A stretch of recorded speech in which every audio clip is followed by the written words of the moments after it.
Hey, everybody, it's your old pal Eric Zane for one of my new favorite sponsors, ExpressVPN. Look, going online without ExpressVPN, listen to this illustration. It's like leaving your laptop unattended at the coffee shop when you run to the bathroom. Okay, I'm not going to lie. I might actually do that. Anyway, most of the time you're probably fine, but what if one day you come out of the bathroom and the laptop is gone? You're like, oh, no. Anyway, the question might be easy. What is ExpressVPN all about? Look, every time you connect to an unencrypted network, cafes, hotels, airports, etc., your online data is not secure. Any hacker on the same network can gain access and steal your personal data, passwords, bank logins, you name it. And it doesn't take much technical knowledge to hack someone. Don't believe me? Look it up. Just some cheap hardware is needed. A smart 12-year-old could do it. My God. Your data is valuable. Hackers can make up to $1,000 a person selling personal info on the dark web. ExpressVPN stops hackers from stealing your data by creating a secure, encrypted tunnel between your device and the internet. Tunnels are good. Now, it's true. It would take a hacker with a supercomputer over 1 billion years to get past ExpressVPN's encryption. And I didn't just pull that out of my you-know-what. Easy to use. Fire up the app and click one button to get protected. Every time I take my show on the road, I depend on ExpressVPN. I don't want my stuff exposed to some scumbag. Secure your online data today by visiting expressvpn.com/Zane. That's expressvpn.com/Zane. And you get an extra 3 months free. expressvpn.com/Zane. Hey, what's going on, friends? My podcast every day is broken up into 2 parts on the free platform. The first part, Act 1, is right now. When it's all done, go right on over to Act 2 to get the second half of the podcast. Thank you so much for checking out my show. Hello, my friends. Hello, hello, hello. Welcome in. Welcome to the Eric Zane Show podcast, a daily show where I discuss news, nonsense, and my personal adventures each and every day from right here in the Impact Power Sports studio. They sell fun stuff for less. Hey, I'm going to go get a side-by-side, a motorcycle, e-bike. Everybody's got e-bikes, man. Every time I turn around, there's somebody going for a ride on an e-bike. And then you get a person who's pedaling it, barely doing any work, and they're going like 80 miles an hour. They have all those things at Impact Power Sports.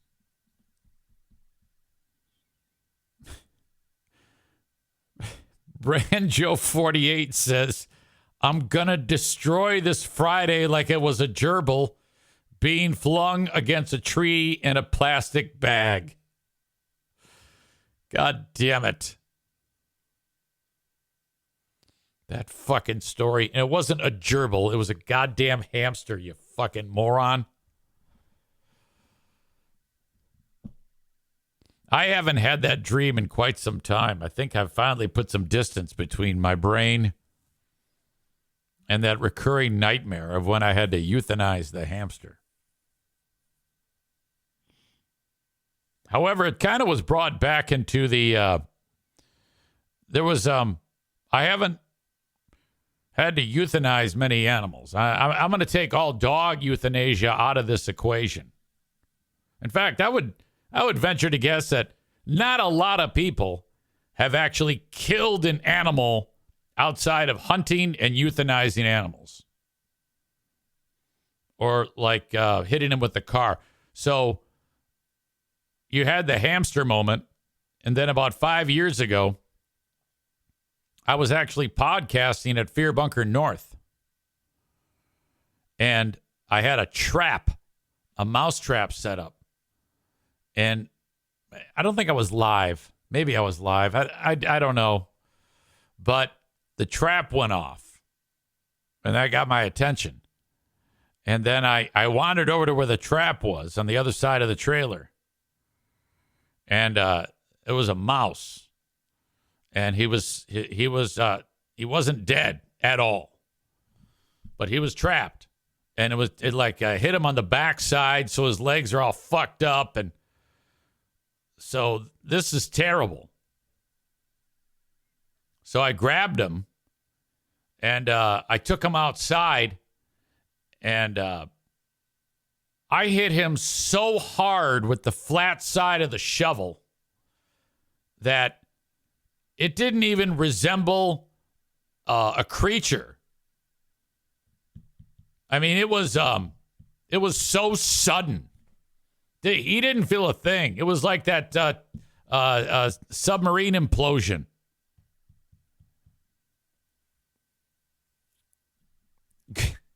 Cole writes, is he okay?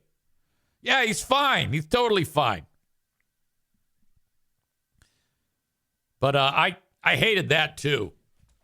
But that one was, I learned my lesson from the hamster incident. Stevie says, Jesus, Eric, isn't it a bit early for this kind of talk? I would say it's always too early for this type of talk, but it happened. I'm with you. I don't think there's ever a great time to talk about when you had to flatten a mouse. Just like there wasn't yeah, you know what, though? Everybody laughed at the hamster story. So I don't, come on now. Give me a fucking break. That was a humane thing that I did. That was a gift that I gave that mouse. How do you think I felt? Bulls on Parade says he became one with the earth. Corey says the duct tape on the mic stand is a nice touch. Yeah, I know. That's temporary.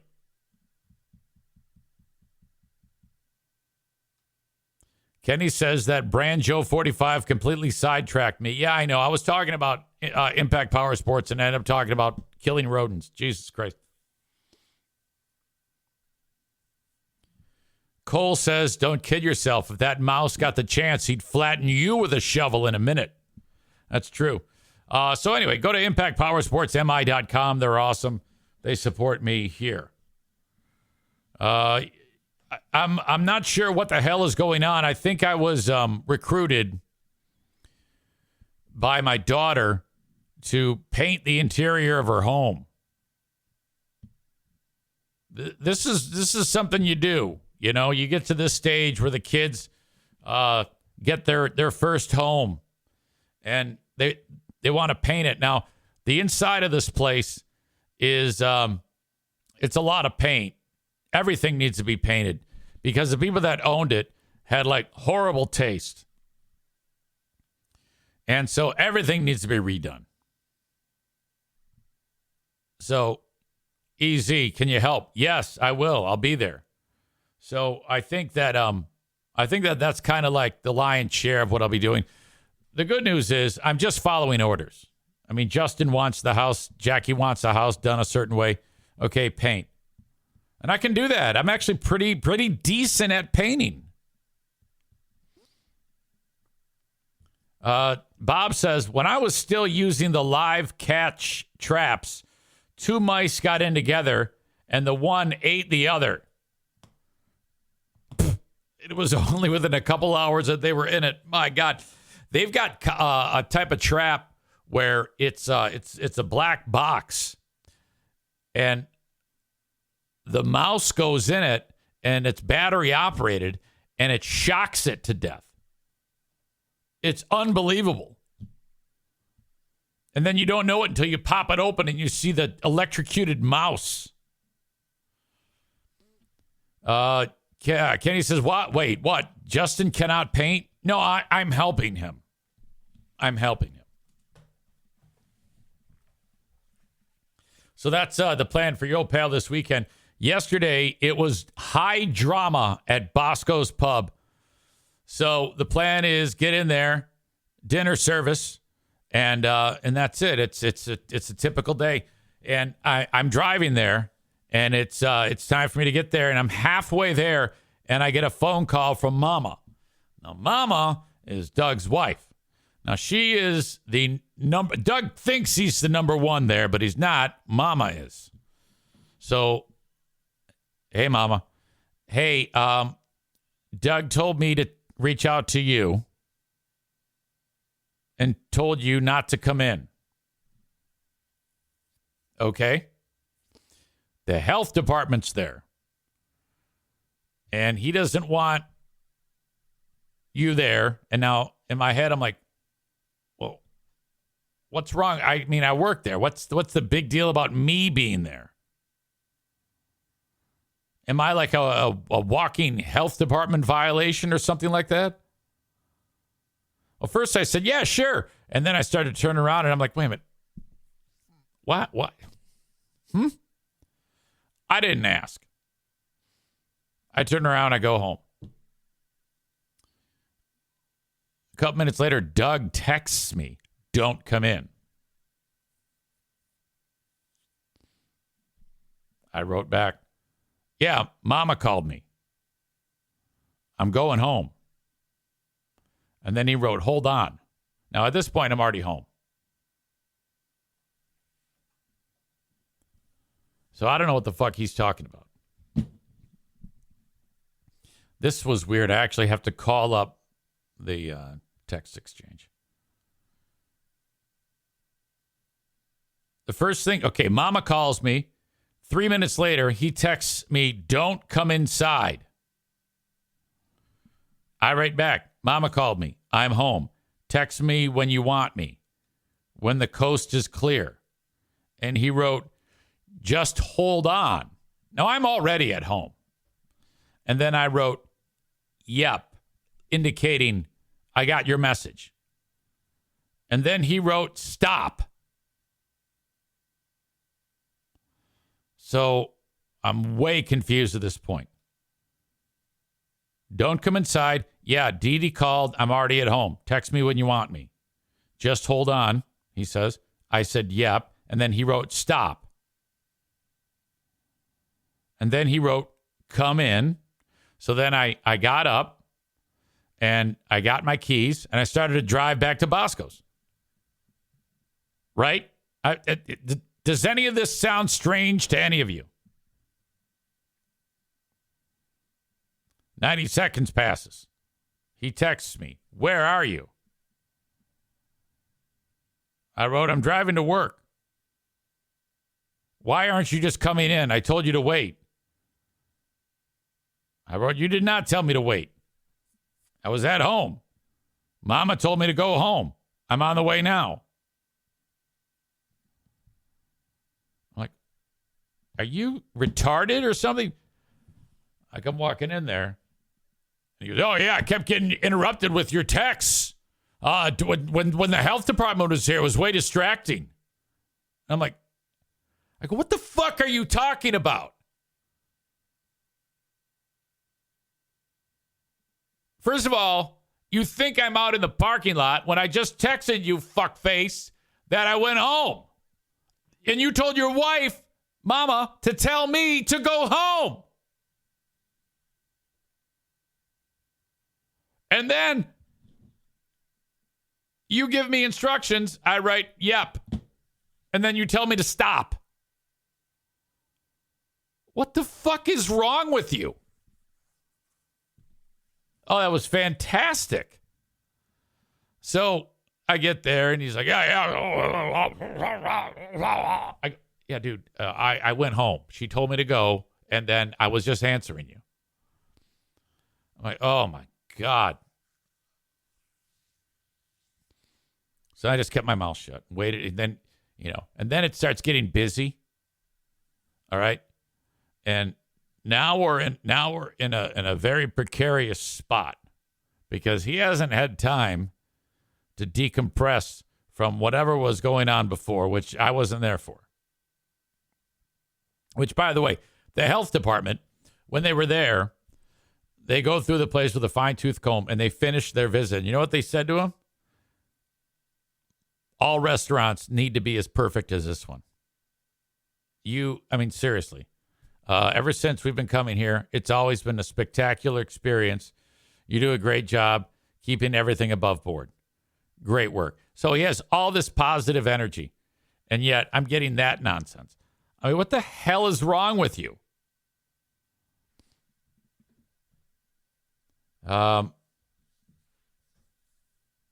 Rebecca says, was he having a stroke? Stevie said, if my work told me not to come in, I wouldn't, and I wouldn't answer the phone. No, I didn't, and I wanted to go work. I like working. Jeremy says, yeah, put your phone on silent, Doug. David says, does he have dementia? So I get in there, and then immediately we get busy. Now, sometimes the servers have a tendency to do something that is a problem. You're supposed to go to the table, get an order. Okay, let's say they come in. You sit them down. Hello, welcome. What can I get you to drink? You get the drinks. You bring it back.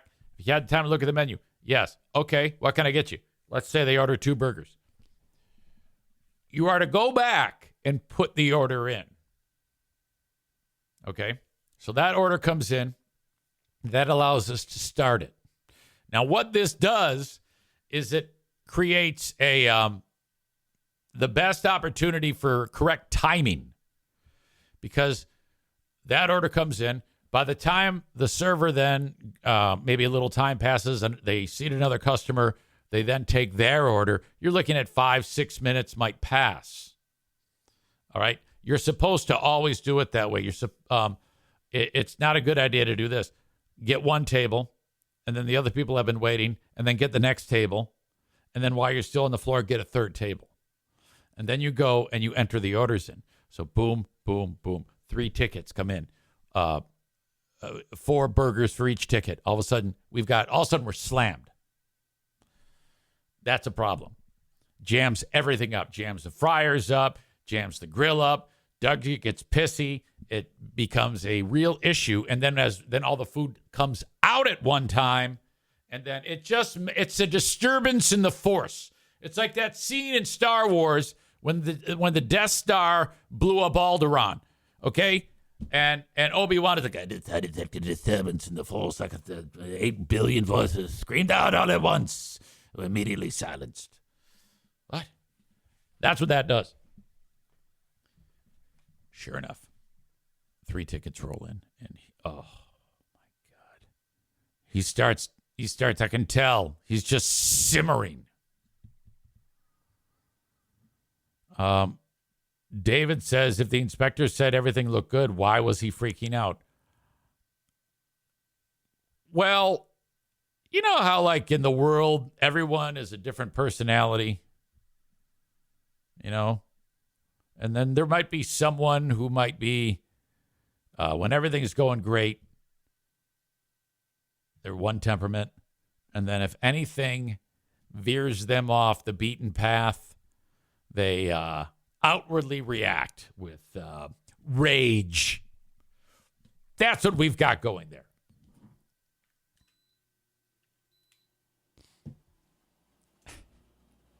So, fortunately, I've gotten it figured out. You just keep your mouth shut now.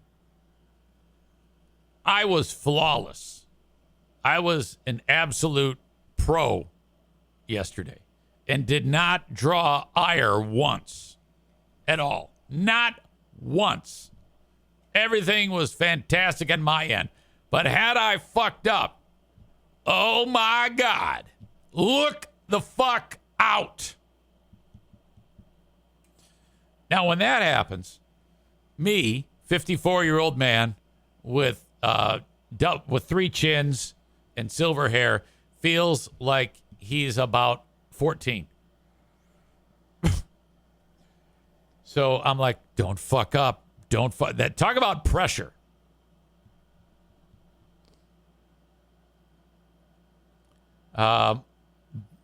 Nick says, Doug doesn't seem like a guy who likes authority. No, I think he's fine with authority. I think he gets anxious. David says he sounds a bit high-strung and tightly wound. Well, I mean, not everybody responds the same to pressure. Okay?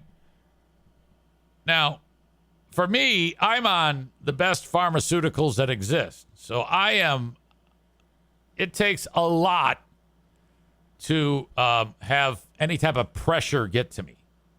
And I'm actually getting better at dealing with it. Now, of course, you may say, well, yeah, but what all the times you yell at Kenny? Well, yeah, that's true, but that isn't pressure. That was just anger and rage. That isn't pressure at all. That's just me lashing out like an asshole. But it ended up working out. We had 2 young servers there. Actually, I take it back. Heidi's a grandma, and Lena is a kid. She's like a sophomore in college. Really sweet. Now, I may be there tonight. I reached out to Fuckface, and I'm hoping to hear from him. Now, I had an idea for my own restaurant, and I ran it by Doug. As we say hello to Ryan. Ryan is here, and Ryan's job has taken him to where he hasn't been in here with us as much as he had in the past because, I changed the time of the podcast. So, Dougie is Doug's son. Hold on. I'm already getting ahead of myself. I had an idea for a restaurant, and it starts with just the name. And the restaurant would probably be a food choices not that different than what they have at Bosco's. Bar food. But high quality bar food. Because Bosco's burgers selection are really, I mean, their burgers are absolutely fantastic. We make a great burger at Bosco's, I have to admit. We get rave reviews about our burgers. But the restaurant, honestly, the food has to be great, but I want to call the restaurant Bad Reviews Only Burgers. So that first of all, if you Google Bad Reviews Only Burgers and there is a bad review, well, of course, it's Bad Reviews Burgers. The idea would be serve excellent food, but encourage the people to give it 5 stars and only give a bad review. So 5 stars and then say something shitty and really amp it up. Say, I got AIDS the second I bit into that burger.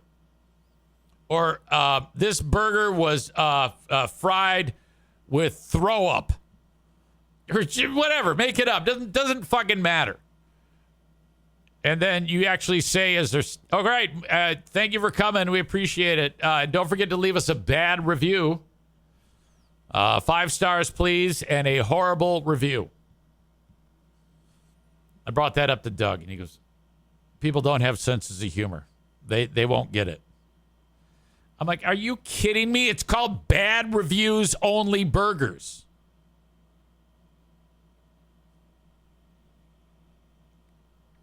Anyway. Just my idea. He thinks it's the dumbest thing he's ever heard in his life.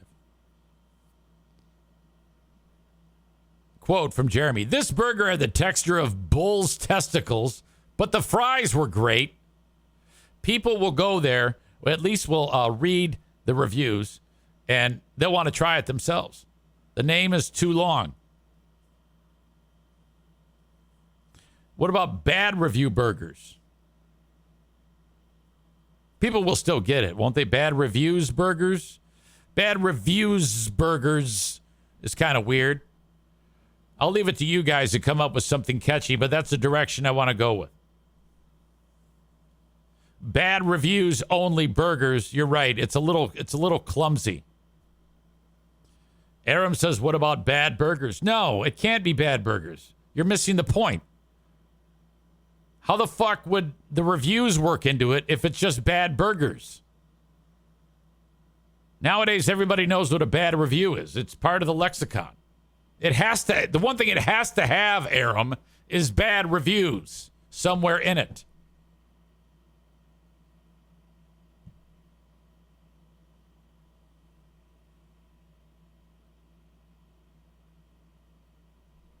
Chris says BRB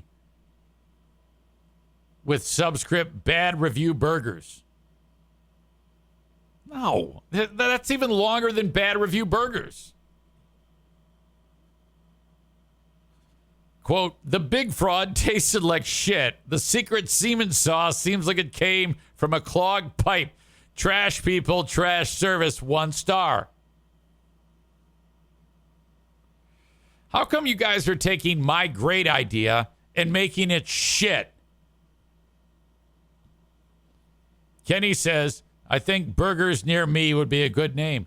No, you guys, I got a goddamn gimmick. Bad review burgers.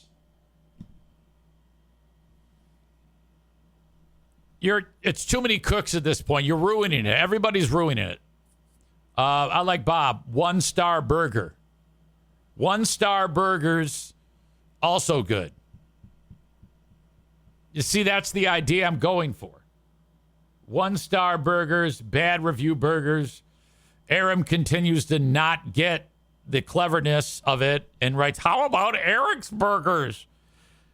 That's twice now you've swung hard and missed badly.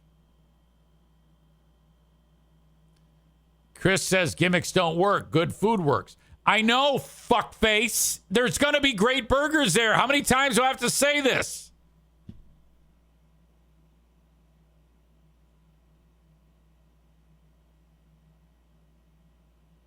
No one gets it. This is, you know what? Now I'm getting annoyed. So stupid.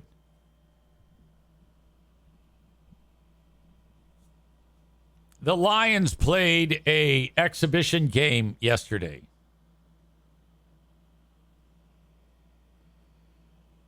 Okay. Right away, Bill Simonson was watching, and he wrote on Facebook, he was critical of the backup quarterback. And his name is Nate Sudfeld. Nobody cares. He's never going to play. It doesn't matter. And he did the same nonsense last year. That the Lions need a quote-unquote stud backup quarterback who can lead the team in case Jared Goff goes down. And everybody's all worried because this Nate Sudfeld guy comes in and he doesn't perform. Well, you know, at the same time, he also has he has backup players surrounding him, people who also won't be on the team. And then there's a third quarterback on the team, and people are like, oh, well, let's let him play. It's like, well, yeah, fucking idiots. That's the point. You let these people go out there, see if they can make anything happen on their own, and then you bring in the next guy, and then whatever. You got 3 exhibition games. Let's let these losers play. See which one will win the job. And that's it. There is nothing to be taken from preseason football. Not only are they being too critical of Nate Sudfeld, but they're actually, the comments led me to believe that they're like, oh, yeah, this team's going to take a step backwards based on what I saw here today in the preseason game. You assholes. You know, here we are. The team wins 12 games last year, wins 2 home playoff games. They're 2 drop balls away from going to the Super Bowl. And already fucking moron Lion fans that listen to the Huge Show are suggesting what they're suggesting, stupid things, after a fucking preseason game. Well, they were bitching about it at halftime. How dumb are you? So I jumped into the fight and I said, imagine. And I basically said what I just said there. And some guy who's got Trump as his background on his Facebook page and a Michigan Wolverines helmet as his avatar as his Facebook profile said, yeah, whatever. You're just doing this for Facebook clicks. It's like, first of all, idiot, you don't know what the fuck you're talking about. If I leave a comment on someone else's page, who gives a shit? And how that translates into quote-unquote Facebook clicks and how that translates into money is non-existent. You're an idiot. Yeah, we're just kicking it around. We're fans. This is our huge opinion. What the fuck? Yeah, but it's stupid. What a horrible take. You got backup players trying to earn spots on the team. And that's what Tyler says. The only people who should care about preseason football are the players who are playing for a job. Exactly right. None of this matters. Jeremy says, I cannot imagine watching a preseason game and having any sort of strong opinion about it.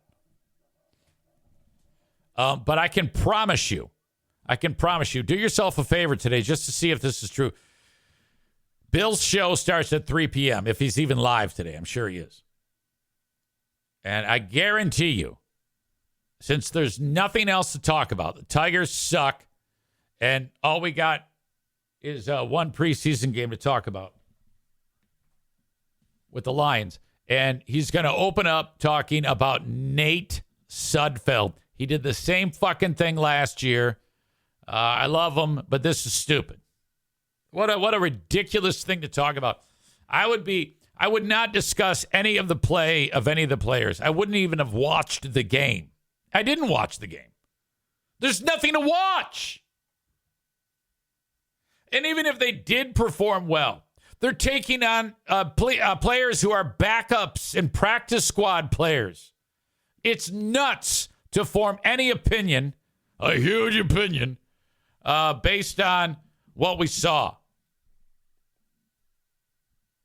Hey, friends, it's your pal EZ with my latest and greatest marketing partner, Mint Mobile. I know a lot of you have been through the ringer when it comes to costs with big wireless. As you know, what you see is never what you get. You ever have that happen where you get in there and you're like, okay, they're like, you're going to get this, this, and this, and this, and then you pay us this. And you go, oh, yeah. And then, like, you get the bill and you're like, what the hell just happened? It's like bait and switch. And then you call in and you realize that you're screwed.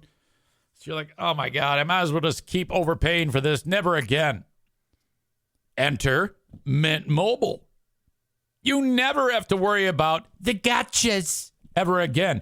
When Mint Mobile says $15 a month, when you purchase a 3-month plan, they mean it. I've done this. You should too. Say bye-bye to the overpriced wireless plans, jaw-dropping monthly bills, and unexpected overages.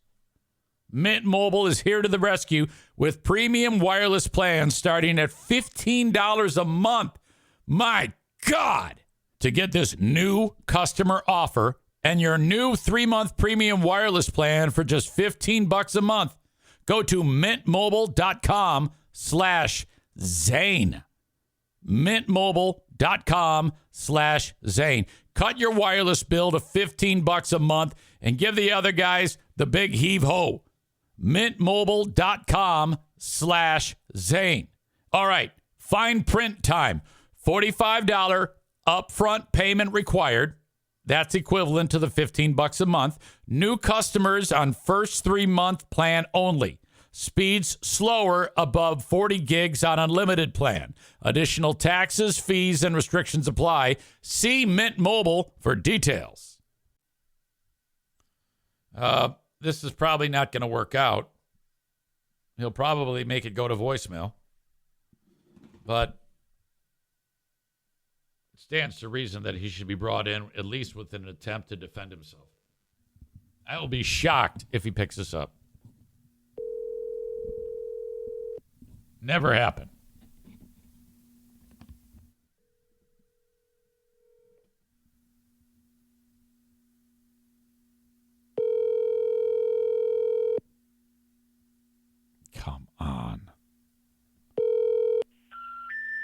Your call did not go through. Please try your call again. Okay, so what he does there, that's a recording. That is not like the call didn't go through. He has, how like when you can record, hey, this is Eric, leave a message. He recorded what you just heard so that you would like, hey, what happened? I don't know. I can't get a hold of Bill. I don't know why he does that, but he does that.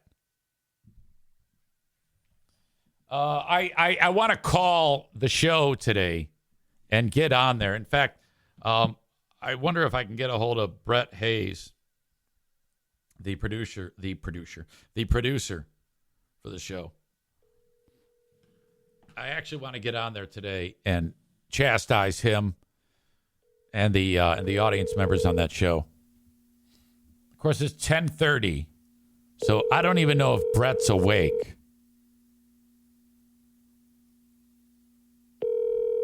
This is a gentleman that was known as Lurch back on the old radio show days.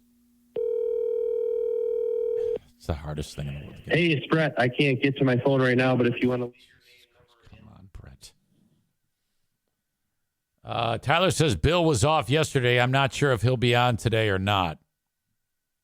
Yeah. He reached out to me the other day, and he says, hey, can you fill in? And I'm like, I can't do it. My schedule has gotten really, really busy these days with all the different, side projects I have. I just can't do it. It'll be good for you. Come on. It'll be good. Bill, I can't do it. I just can't do it. I appreciate it so much. Somebody reached out to me the other day. It was actually LAV. My pal Greg Henson, who I've become pals with since he moved to town not long ago. By the way, Bill wants to kill that guy.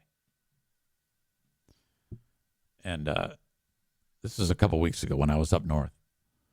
This is on a Thursday. He says, hey, if I get permission from iHeart, can you come in Friday and do the morning show with me on LAV? Michelle's gone. Now, I couldn't do it because I was up north. But in the back of my mind, I'm like, there is no fucking way you're going to be able to, quote, get permission. I work for iHeart. You work for Cumulus.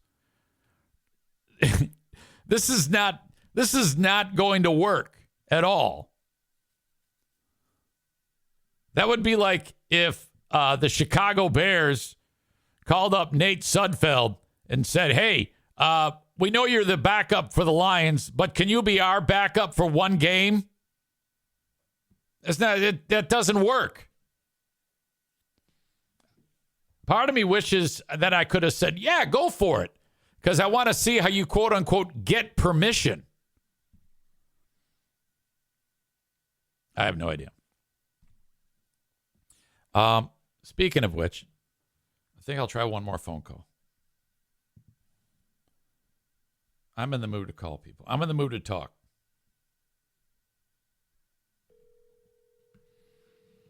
Some of you may remember Travis Gibbs. Hello. Hey, Travis, I'm podcasting. Can I talk to you? Yeah, man. What's going on? There was a day when you weren't allowed to be on this show because I think you got in trouble. Yeah, well, I mean, those people really aren't in charge anymore, Eric. That's good. That actually makes me happy. So I was just commenting because I noticed that some people are starting to already lose their minds over one preseason game performance for the Lions. And that's annoying to me. That's really annoying. I caught myself getting a little frustrated last night, but then I remembered half of these guys aren't even going to be on the team by week 1. Yeah, I would say most of them, Yeah. Well, here's the one thing I did take away from last night. We're screwed if Jared Goff gets hurt. We don't have we do not have a backup yes, quarterback. Yes, we do. Oh, who's that? We got Nate Sudfeld. Yeah, Nate Sudfeld, the guy that couldn't throw a forward pass last night. Neither could Hendon Hooker. Oh my God, both of those guys are awful. Oh, who cares? Don't forget, they didn't have any time. They had a piecemeal offensive line. I'm not worried about that at all. See, the thing is, Travis, Lions fans who get worried about the backup quarterback, they act like they aren't seeing what Dan Campbell and what's the name of the GM? What's his name again? Brad Holmes. Yeah, they know what's up. I mean, I trust them. Do you not trust Dan Campbell and Brad Holmes? I do, and ultimately, like, if you're a rational person, you know that 99.9% of NFL teams, if their starting quarterback gets hurt, they're screwed. So we're not the only team that's like, oh my God, if we lose Goff. I mean, it's like if the Cowboys lost Dak Prescott, their season's basically done, because then they got to put some no-name in there to play quarterback for them. So, well, there's that. I mean, yes, a no-name, but let's not forget, these people know how to coach. They'll probably tailor the offense to do different things. They've got a lot of very talented people. So, yes, that is true. There would be a little bit of an issue if the backup came in. But this was the same conversation everybody had last year, too.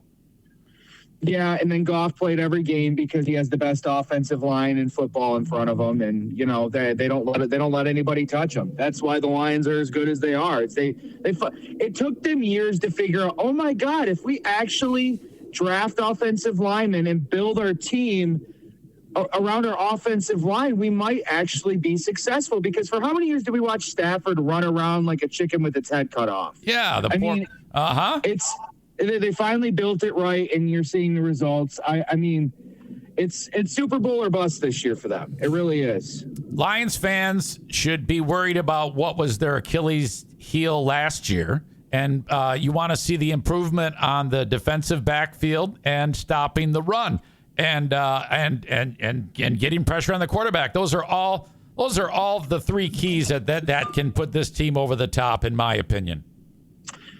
If they can be average defensively, they're the best team in football, without a doubt, because they can score at will. Their offense is fantastic. They're one of the best offenses in football. I'm surprised that offensive coordinator didn't leave and take a head coaching job. I don't know how someone didn't manage to pull him away from Detroit, but clearly they have a mission in mind, and it's winning the whole damn thing before everybody leaves. You have just earned the Eric Zane Show podcast official Lions correspondent position. Everybody else that I called wouldn't take my call. They think I'm a loser. So this job is yours now. Can I put this on a resume? Is that what you're telling me? Yeah. You and then okay. Now you work with someone who really annoys me. Which one?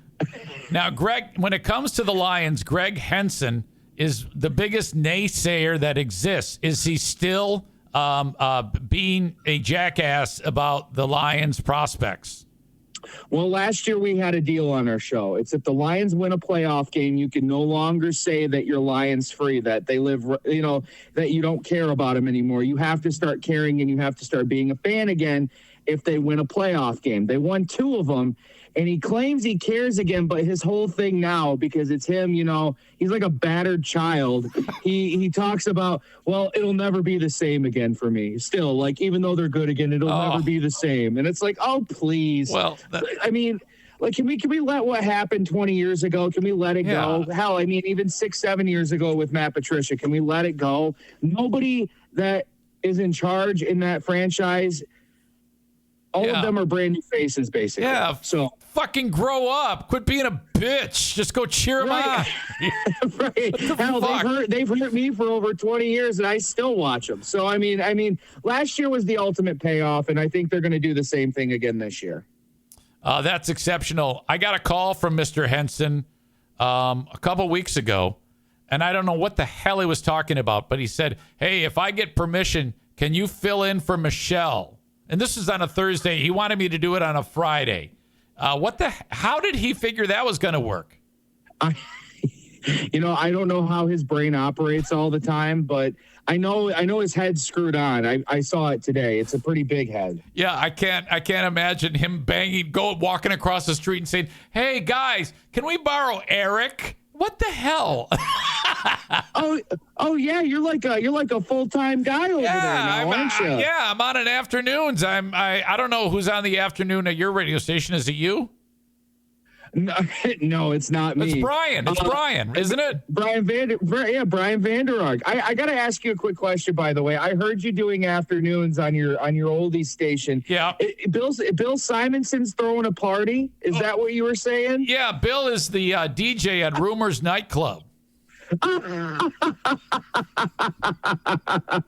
Hey, that's a good fit for him. It's a good fit. Yeah, I've been talking about how he's house DJ and talking about his fashion choices and all sorts of nonsense. And yeah, he's all over it, man. He's having a bocce ball challenge this weekend, so you can bounce your balls off Billy's face.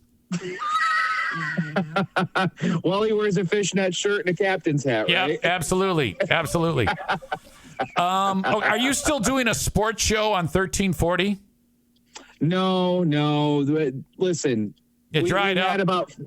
we had 5 listeners, and I think we pushed 4 of them away, so we only had 1 left. And at that point, you got to cut your losses and realize, man, maybe I'm wasting a little time here.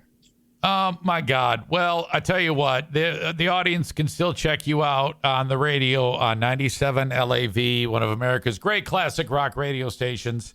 You guys are fantastic over there.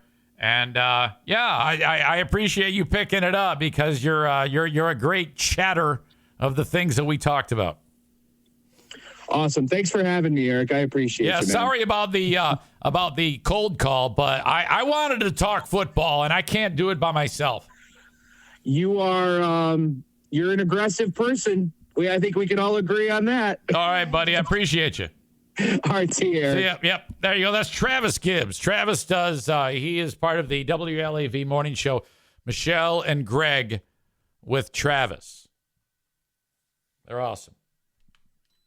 After they got rid of Lori Bennett over there, redheaded B-lips, that opened up some new doors for me. I had tried to get the job that Henson has right now. When Gates got shit canned, I said, hey, I want that gig. She goes, I want you for this gig. I go, okay, great. And she... So we started that. Henson ends up getting the job. And then the afternoon job opened up. And Michelle said, I want you to do afternoons. So I tried to get the afternoon job. And then Henson was there too. And then the word came back that Lori indicated that I was a no hire, like I was on a no hire list. She hated me so much that it went all the way up to corporate, no hire. Well, Lori gets shit canned like she deserves. And then now Henson's in charge. And he calls me up. He goes, yeah, you were never on a no hire list. That was all bullshit. I don't know where that came from, but I just found this out. You were completely sabotaged. You are not on a no hire list. And I go, oh, okay, thanks. I'll go call my lawyer. And then that was all bullshit. I'm not going to sue anybody. But I go, all right, well, anyway. So he was trying to get me on there. And then Big 101.3 said, hey, you want a full-time afternoon job? And I go, all right, I'll take that. Whatever. I don't give a shit. Somebody put me on the air. All right. Thanks to Travis. He's sharp. I might have to bring him back on. And also bring on that piece of shit Henson. In fact, I should get Henson on right now.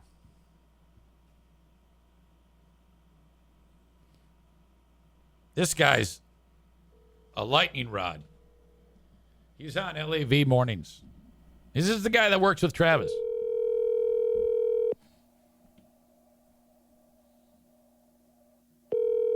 He's probably sleeping. He put in his 4 hours. I need him and Travis at the same time to talk about the Lions. All right. One more. No. Please leave your message. I'm in kind of a goofy mood.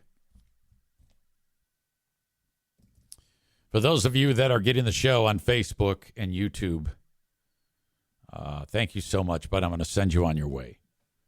The rest of the show is available on Twitch. I prefer that you get the show on Twitch. Twitch.tv/Eric Zane Live.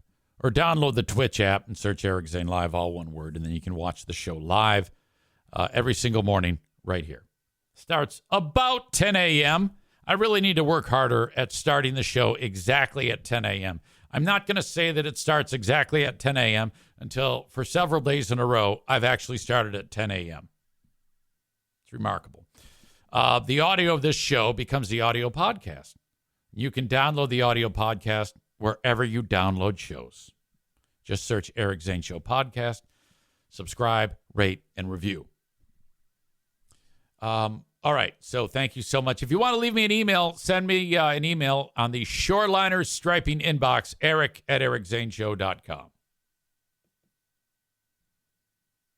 Facebook and Twitch brought to you by Irvine's Auto Repair, Grand Rapids Hybrid, and EV. My spot on X is brought to you by Blue Frost IT. Follow me on all my platforms, including those, YouTube, and of course, Twitch. We've got racing this weekend at Berlin. I'm going to be there. It's Fan Appreciation Night. $14. Get your tickets. Actually, I think they're $10 for Fan Appreciation. Double check that. It's all at berlinraceway.com. It is the most affordable family entertainment. You are going to love the racing spectacular schedule that goes on each and every weekend at Berlin Raceway. When you buy tickets for this weekend's races, let me know. Send me a message via email, via messenger. I'll get it. It'll show up my phone. EZ, I'm here. Where are you? Let's hang out or at least get a picture. Whatever. BerlinRaceway.com. Come join me this weekend, tomorrow, for racing at Berlin. BerlinRaceway.com. Tickets on sale. 15 and under are free, and parking is free. That has been the same for years. I love that. The affordable family fun at Berlin. BerlinRaceway.com.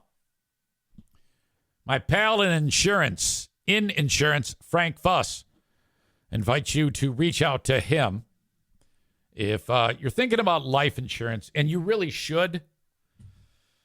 I'm talking to you if you have a spouse or children. Doesn't matter what age you are, get a life insurance policy.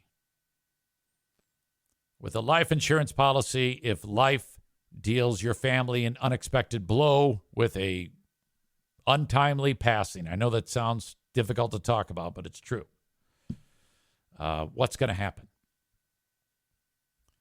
You need to take care of those family members and look into a life insurance policy with Frank Fuss. He is a licensed independent insurance agent / broker. He is the person, the liaison, who puts you in touch with all of the insurance companies that matter. Go to buyinsurancehere.com and he can put you on the right path. His services cost you nothing. All right? Head over there and check him out and do just that. Get a life insurance policy today. Go to buyinsurancehere.com. Biggie Saint, who I'm seeing more and more, I can't remember who that is, said, Zane, you should have donated $500 to the kids' food basket, the Free Beer and Hot Wings fundraiser they had yesterday. And then if you would have given them $500, I guess would read your advertisement. Yeah, I don't know. It's a little weird. I'd probably come off looking like an asshole. And I need the $500. Fuck. They should have had a food drive for me. Yeah, Kids Food Basket. I've been a big fan of Kids Food Basket. Bridget Clark Whitney is the dynamo who runs that organization. And she is something else.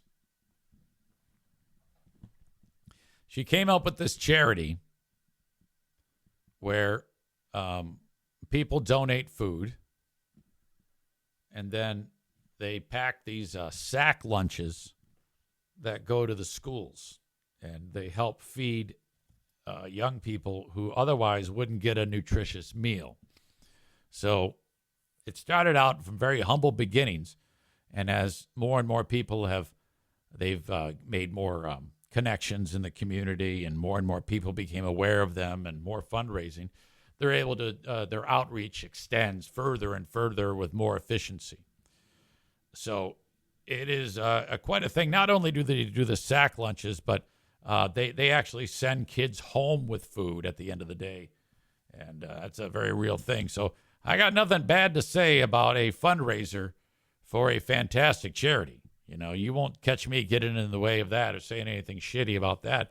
In fact, I will say that the content was quite compelling when hearing these stories and hearing what they were doing, and they were doing a radiothon, so they were on throughout the day. I've always been a big fan of those events. No, that was quality. That was some high-end shit there.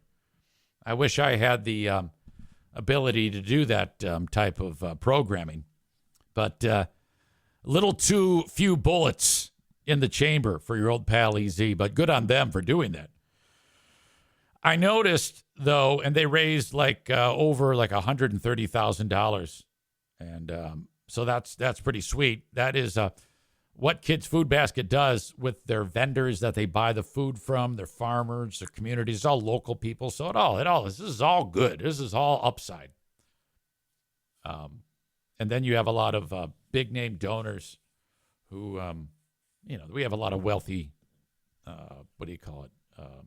What's the word I'm looking for? Charitable people, philanthropic people who forget about the politics of it, are just like to give money. So Bridget Clark Whitney actually has been in this studio. She visited me in the early stages of this podcast, and I interviewed her, and it was cool. Chris says, you got the great food giveaway started from scratch. You're doing fine. Yeah, that's true. But, and I have that because of the support of all of you guys. So that is fantastic. Jeremy says, I'll trash Trivia and Hot Wings all day, every day, but their charity work is commendable, without a doubt. I only look at their on-air product.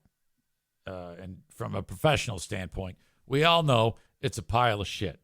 And I can't stand Greg.